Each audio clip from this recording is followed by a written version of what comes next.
Laing istorya sa kalampusan ug inspirasyon. Ani ay magsuon nga bisan taas na ang pangidaron, mi eskwela gihapon ug gani mi graduate karong bag-o.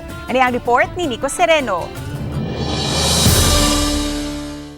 Sa graduation sa Alternative Learning System sa lungsod sa Dalaget ni atong semana, nakadapit sab sa atensyon sa kadaghanan ang paggraduar nining duha ka magsuon.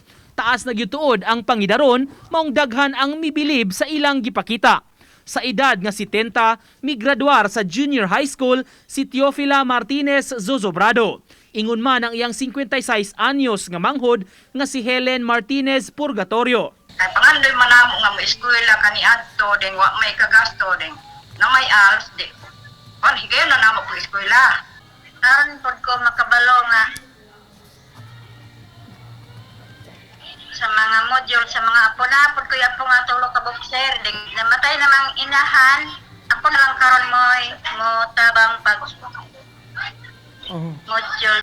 Dili mahulagway ang kalipay nila nga mi-graduate sa high school pinaagi sa ALS. Ug kung umaabot nga plano ang hisgutan, mato di man ang Teofila, padayon lang kuno basta makaya pa. Kay kun makaya kuno nila, walay rason nga dili kini mahimo sa uban. Ang ako sa mga bata, sa mga kabatanunan pang standby nga maningkamot og eskwela kay kami nga ning tigulang na eskwela mga ni kami agsila taas pa sila panahon magligoy-ligoy.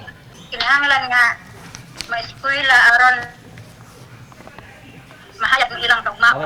Daghan ang nadani sa istorya sa duha nga walay pagpanukong mipaambit sab sa social media aron mapakita ang inspirasyon sa uban. Karon naman pug ko nakakita gud ang graduation manay mga taas og edad tapos napag yung magtiayon.